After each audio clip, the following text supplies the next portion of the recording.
Bilbay Ikram, étudiante en médecine.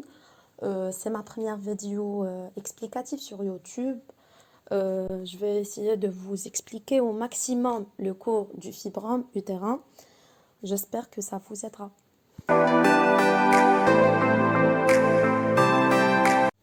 Alors, c'est quoi un méome? Le méome, c'est une tumeur bénigne du méomètre. Ok, donc tumeur, c'est quoi? Je vais expliquer chaque point.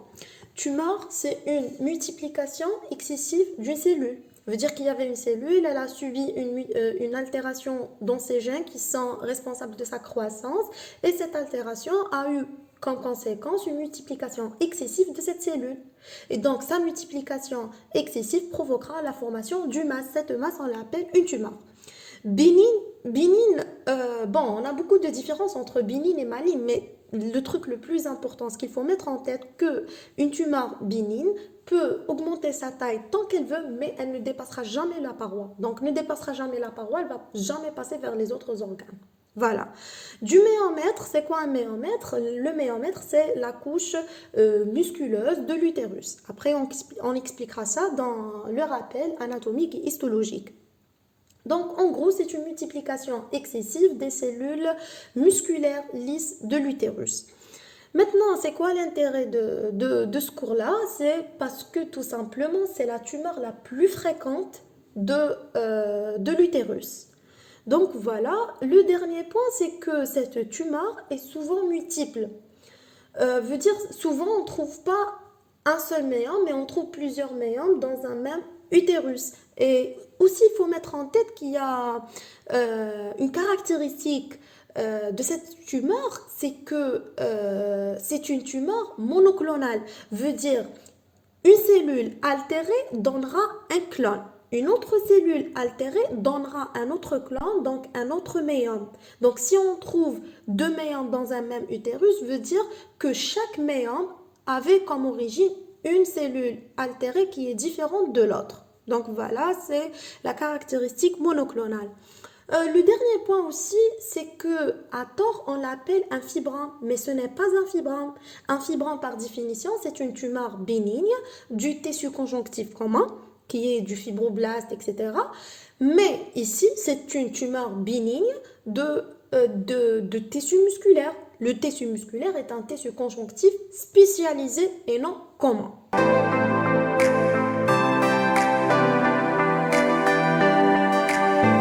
Voici l'appareil génital féminin. Donc, il est formé de deux ovaires, de deux trompes, un utérus et un vagin. Pour l'utérus est formé de cette grande partie qu'on appelle le corps, de ce rétrécissement qu'on appelle l'isthme et de ce canal qu'on appelle le col. Le col avec ces deux parties, une partie interne c'est l'endocole et une partie externe c'est l'exocole. Donc, en parlant de ça, c'est du côté anatomique. Le fibrome, il peut se siéger un peu partout au niveau du corps, de l'isthme ou du col, mais souvent au niveau du corps et rarement au niveau du col. Donc, en passant au rappel histologique, la paroi utérine est formée de trois parties, de trois couches. La première couche, c'est l'endomètre, c'est cette partie qui est en marron. L'endomètre, c'est une muqueuse. Muqueuse est égale à un épithélium qui repose sur un tissu conjonctif. C'est tout. Donc, cette deuxième partie, qui est la partie la plus importante de l'utérus, de la paroi utérine, c'est le méomètre. Le méomètre, c'est des couches superposées de musculaires lisses. Et finalement, tout ça est enveloppé par une paroi, c'est la séreuse. Et la séreuse, elle est en contact avec le péritoine. Après, on verra ça quand on fera les rapports avec les organes de voisinage.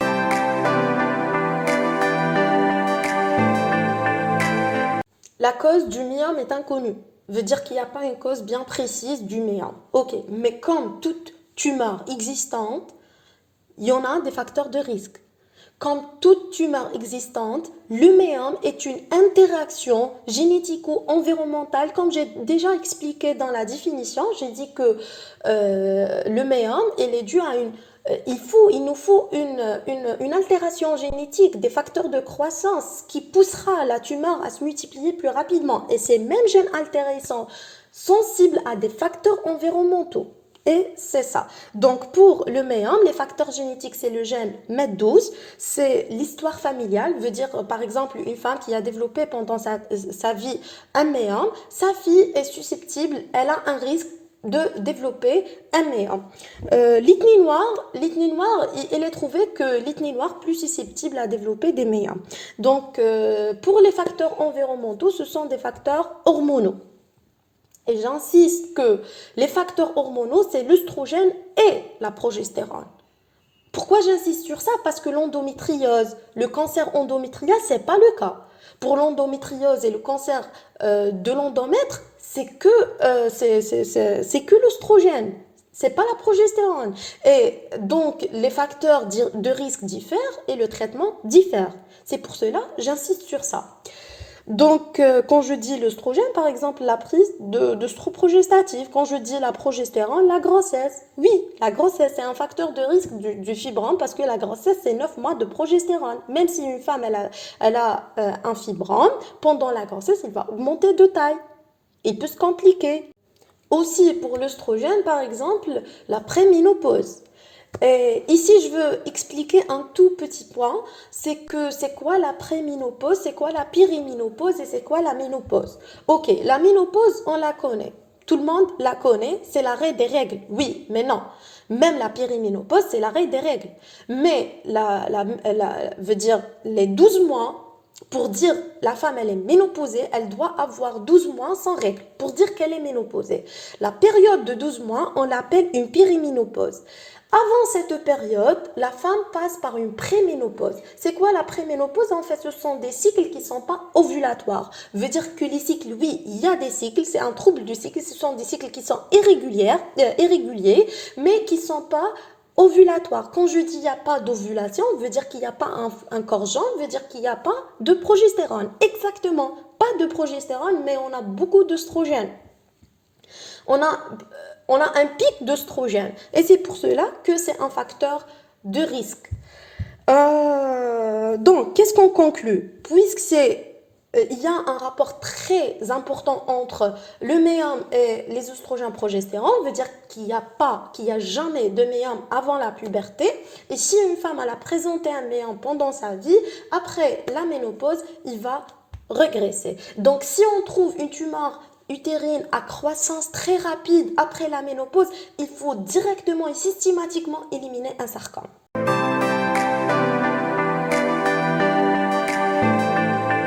Le méum peut avoir 3 localisations. Comme je l'ai déjà dit dans la définition, c'est une tumeur bénigne, donc il peut augmenter sa taille tant qu'il veut, mais il ne dépassera jamais la paroi. Veut dire qu'il est toujours limité par la muqueuse en superficie et par la séreuse en profondeur. Maintenant, s'il reste toujours au niveau du méomètre et il ne dépasse pas les limites du méomètre du côté de la séreuse et du côté de la muqueuse, on l'appelle intramural ou interstitiel. Il est 100% intramural. Maintenant, s'il dépasse les limites du méomètre du côté de la muqueuse, donc dans ce cas-là, on l'appelle sous-muqueux. Quand il dépasse la limite du méomètre du côté de la séreuse, on l'appelle sous-séreux. Donc, Figou, la fédération de Figou, a fait une classification qui est en fait, c'est la même classification, mais c'est plus détaillé. Donc, ce sont des sous-types. Pour la sous-muqueuse, la sous-muqueuse, veut dire la tumeur sous-muqueuse ou le fibrome sous-muqueux, on trouve trois sous-types, soit 0, soit 1, soit 2. 0 veut dire il est sous-muqueux, il est pédiculé, veut dire qu'il est lié à l'utérus par un pédicule. Maintenant, s'il dépasse la limite du méomètre du côté de la muqueuse plus de 50%, veut dire qu'il est moins de 50% intramural, c'est le type 1. Si au contraire, il est plus de 50% intramural, c'est le type 2. Maintenant, l'intramural ou l'interstitiel. On a dit qu'il est 100% intramural. Maintenant, s'il est 100% intramural, mais il est en contact avec la muqueuse, c'est le type 3. Maintenant, s'il est 100% intramural, mais il n'est ni en contact avec la muqueuse, ni en contact avec la séreuse, c'est le type 4. Maintenant, pour la sous-séreuse, on a le type 5, 6 et 7. C'est toujours les mêmes principes. Maintenant, c'est plus de 50% de la tumeur est intramurale, c'est le type 5. Moins de 50% intramural, c'est le type 6. S'il est pédiculé, c'est le type 7. Voilà.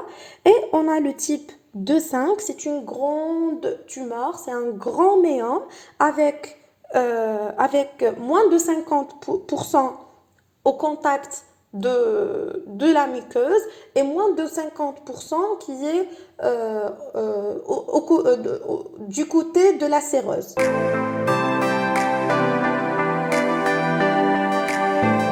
Le médium est souvent asymptomatique. Maintenant, s'il est symptomatique, il entraîne des troubles du cycle. Quand je dis des troubles du cycle, soit les ménorrhagies. Les ménorrhagies, ce sont des menstruations abondantes et durables. Voilà, plus d'une semaine. Métrorragie veut dire que ce sont des saignements génitaux en dehors des règles ou pendant la grossesse. Maintenant, pourquoi on a des ménorrhagies? Ça peut être en rapport avec le terrain. On a dit que parmi les facteurs favorisants du méum, c'est l'hyperoestrogénie. Et donc, quelqu'un qui a une hyperoestrogénie, donc elle a une hyperplasie utérine parce que l'œstrogène a un effet hypertrophiant sur la muqueuse utérine. Donc, elle a une hyperplasie de la muqueuse utérine et donc pendant les menstruations qui sont une desquamation de la muqueuse utérine, donc la desquamation d'une couche qui est hyperplasique va entraîner des ménorrhagies. Alors, ça peut être aussi en rapport avec la mauvaise contraction de l'utérus pendant les menstruations. On sait très bien que n'importe quel saignement qui survient dans l'utérus provoquera la contraction de l'utérus. Pourquoi la contraction? Pour comprimer les vaisseaux et diminuer l'hémorragie. Donc, mais par contre, chez quelqu'un qui présente un méum, elle a une mauvaise contraction parce que tout simplement le méomètre est gêné par ce méum, il ne se contracte pas bien et donc mauvaise contraction, on n'a pas une compression des vaisseaux et donc les hémorragies vont être plus importantes, les menstruations vont être plus importantes. Maintenant, pourquoi on a des métrorragies? Métrorragies tout simplement parce que la croissance du méum va entraîner une rupture, une déchirure des vaisseaux. Ça veut dire qu'elle est d'origine mécanique et cette déchirure entraînera des métrorragies. Aussi, on peut avoir des douleurs pelviennes. La douleur pelvienne, c'est seulement que quand il y a un méum qui est de volume très très important. Maintenant, OTV, qu'est-ce qu'on trouve? OTV, on trouve une masse qui est ferme, indolore, régulière, adhérente. Adhérente veut dire quand je mobilise la tumeur, le col se mobilisera. Veut dire qu'elle est adhérente à l'utérus et vice versa. Veut dire que si je mobilise le col, la tumeur elle va être mobilisée. Pourquoi c'est important de connaître ces 4 caractéristiques? Parce qu'on verra pendant les complications, on a une masse, oui, mais cette masse aura d'autres caractéristiques. On a des complications de la tumeur et on a des complications qui sont dues à la tumeur. Donc, les complications de la tumeur peut s'infecter ou se nécroser. Donc, une tumeur s'infecte va donner le même tableau d'une infection génitale. Donc, ça donnera une fièvre, des pertes qui sont malodorantes avec une douleur génitale. Donc, la nécrose, quand elle se nécrose, c'est ce qu'on appelle la nécrose aseptique. C'est quoi? C'est une nécrose de la tumeur qui est due à une mauvaise vascularisation. Elle se nécrose surtout pendant la grossesse. Pourquoi? Parce que la tumeur augmente sa taille très rapidement et donc sa vascularisation ne la suffira pas. La nécrose aseptique va entraîner un tableau de nécrose. Une douleur qui est très importante avec altération de l'état général, avec une fièvre, parce qu'on aura une inflammation. Donc voilà. OTV, qu'est-ce qu'on trouve? On trouve une masse qui est ramollie, qui est douloureuse et qui est augmentée de volume. C'est pas du tout la même chose qu'on trouve à l'état normal. À l'écho, on trouve une image en cocarde. En cocarde veut dire qu'il y a une masse qui est typo-échogène, entourée d'une masse hyper-échogène et puis un œdème. Donc, ça qui est dû, qui sont les complications de la tumeur. J'ai dit soit infection, soit nécrose aseptique. La dégénérescence en sarcome, ça, ce n'est pas prouvé jusqu'à maintenant. Ok, on passe aux complications qui sont dues à la tumeur. Les complications qui sont dues à la tumeur, premièrement, c'est l'anémie ferriprive. L'anémie ferriprive et qui doit être recherchée systématiquement. Elle est due au saignement génital, d'origine génitale. Donc, deuxième complication, c'est la compression. La compression, elle peut comprimer le rectum, la vessie, l'urétère, la veine iliaque. On verra, voilà, les rapports de l'utérus avec les organes de voisinage. Donc ici, voici l'utérus. Ça, c'est le rectum. Donc elle peut comprimer le rectum et ça va entraîner des troubles digestifs. Donc ça, c'est la vessie. Elle peut comprimer la vessie. Ça entraînera une dysurie, pollakiurie, etc. Des troubles urinaires. Donc voilà, au-dessus de la vessie, on a un urétère. Elle peut comprimer l'urétère et ça entraînera une dilatation pyélocaliciale. Aussi, j'ai dit, je veux juste parler du péritoine. Voici le péritoine qui entoure l'utérus. Je veux juste parler de ça. Donc voilà. Alors, aussi, ça peut comprimer exceptionnellement la veine iliaque et ça entraînera une thrombose veineuse. Donc ça, c'est 2. Anémie ferriprive, compression. 3. Torsion du fibrome pédiculé. C'est le même tableau qu'une torsion du kyste. Donc ça entraînera une douleur importante avec altération de l'état général, avec des nausées et vomissements. Et l'infertilité. L'infertilité est due à quoi? Elle est due... en fait, le fibrome, il a le même effet sur la fertilité qu'un stérilet. Il inhibe l'implantation. Comment? Par la déformation de la cavité utérine. La cavité utérine est mal formée et donc ça gêne l'implantation de l'œuf et donc on n'aura pas d'implantation, donc on n'aura pas de grossesse. Ça reste rare quand même. Il faut juste mettre en tête que la compression est surtout la conséquence des tumeurs sous-séreuses et l'infertilité, c'est surtout la complication des tumeurs sous-muqueuses. Maintenant, les complications de la grossesse qu'on peut avoir chez une femme qui présente un fibrome. Donc, pendant la grossesse, on peut avoir une présentation dystocique qui est due tout simplement à cette déformation de l'utérus secondaire à la présence du méum. Donc, on peut avoir un accouchement prématuré. L'accouchement prématuré, donc, quand le méum est compliqué par une infection ou par une nécrose, ça va entraîner une inflammation. L'inflammation va activer la contraction utérine et cette contraction peut entraîner un accouchement prématuré. Maintenant, pendant le travail, on peut, quand le méum est bas inséré, ça peut engendrer un obstacle à l'engagement. Aussi, la présence du méum gêne au niveau du méomètre, gêne sa contraction et donc ça va gêner la contraction pendant le travail et ça va entraîner une dystocie dynamique. Après l'accouchement, on peut avoir une hémorragie de délivrance pour la même cause, qui est la mauvaise contraction de l'utérus.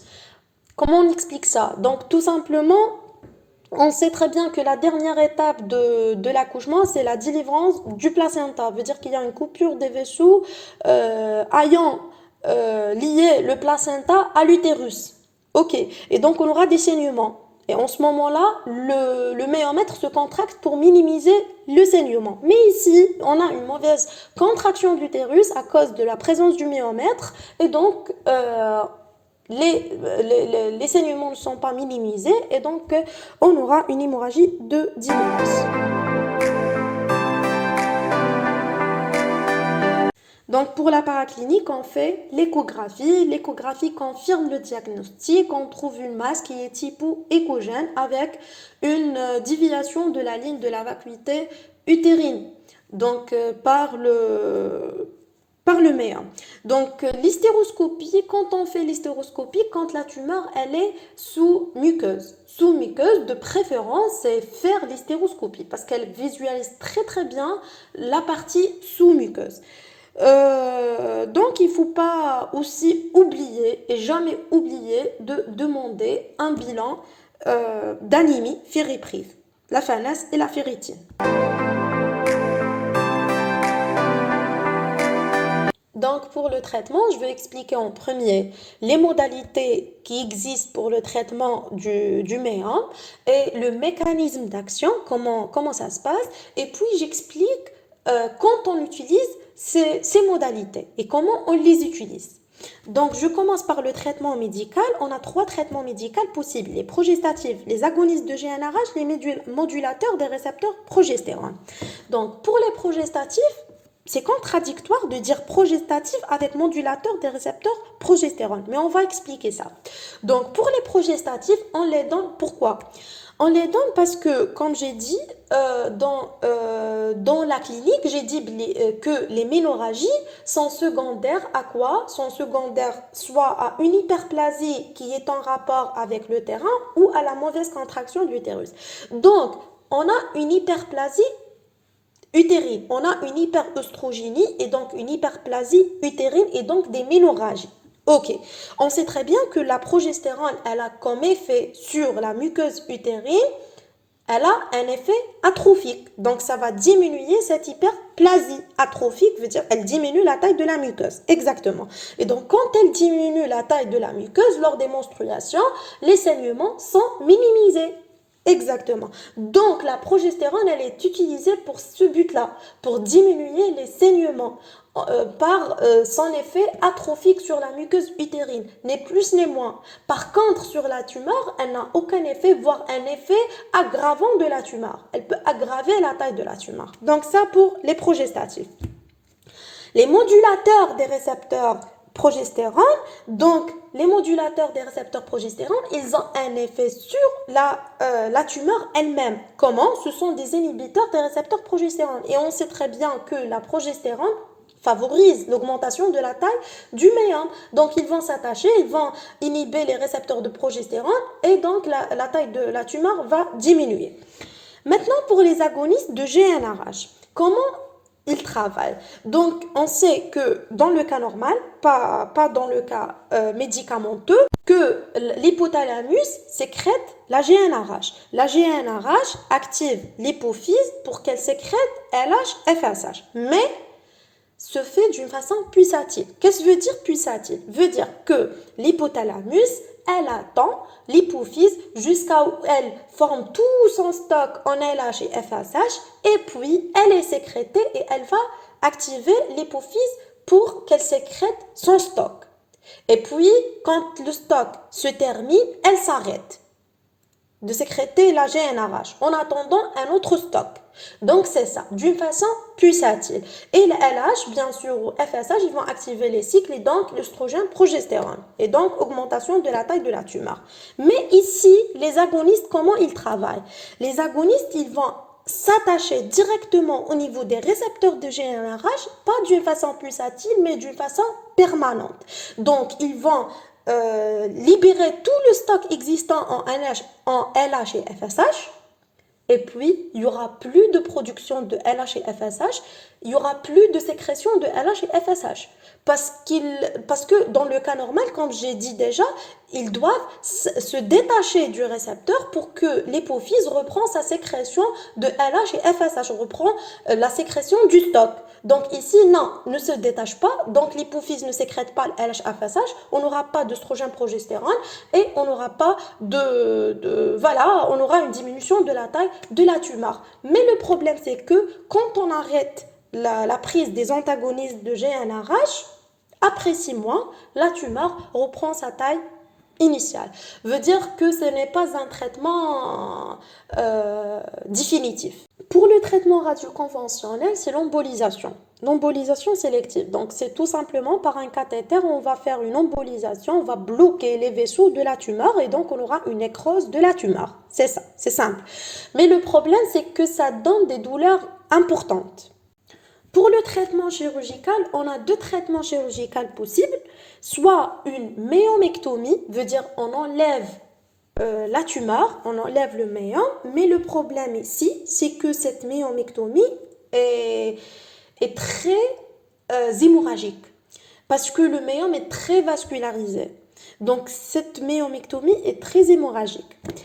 Alors, et le deuxième traitement chirurgical, qui est, quand on dit hystérectomie, comme son nom l'indique, c'est une ablation de l'utérus. Total veut dire même avec le col, parce que l'utérus est formé du corps, isme, col. Veut dire même le col, on l'enlève.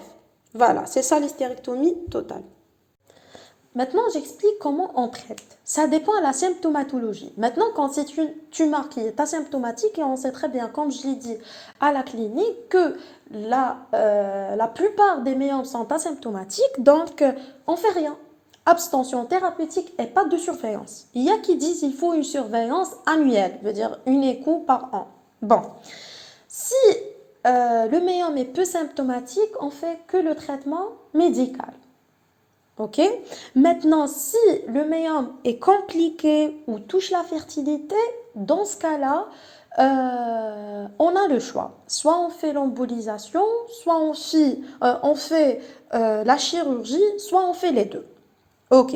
Quelle est la place du traitement chirurgical et quelle est la place de l'embolisation quand on fait l'embolisation et quand on fait le traitement chirurgical?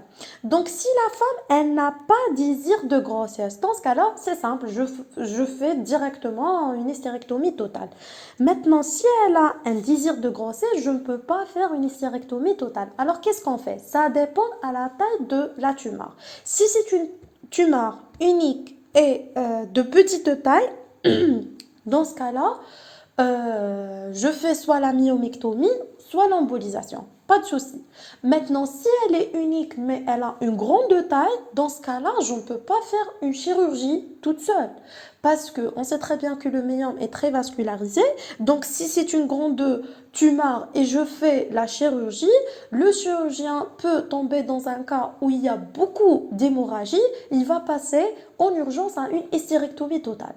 Donc, on ne peut pas faire la chirurgie toute seule, on ne peut pas faire l'embolisation toute seule, parce qu'on sait, parmi les effets secondaires de l'embolisation, c'est les douleurs persistantes, intenses après la chirurgie. Donc, si c'est une embolisation d'une grande tumeur, donc ça va donner des douleurs importantes et donc ça va gêner le mode de vie à court terme ou à moyen terme de la patiente. Donc, de préférence, c'est faire les deux. On fait une embolisation, pas pour enlever toute la tumeur, mais juste une partie de la tumeur, pour diminuer la taille de la tumeur. Et on fait la chirurgie pour enlever la tumeur après sa diminution de taille. Donc, si c'est une tumeur multiple, on peut faire soit l'embolisation, soit la chirurgie, soit les deux. Donc, ça dépend.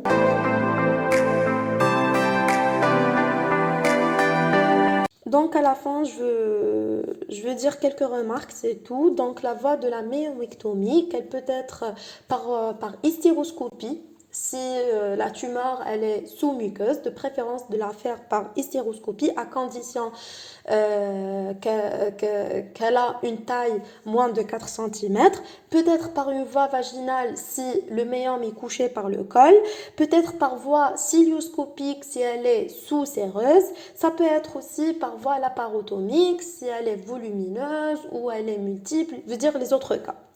Donc, il faut aussi mettre en tête que la chirurgie est très hémorragique, donc il faut en premier corriger l'anémie avant de faire la chirurgie. Et aussi, il ne faut jamais faire la chirurgie pendant la grossesse ou avec la césarienne. Donc aussi pour la contraception, on n'a pas une contre-indication à la contraception orale, mais on a une contre-indication au stérilet si le médium est sous-muqueux ou la cavité est déformée par le médium. Tout simplement parce que le stérilet ne s'insère pas. Voilà.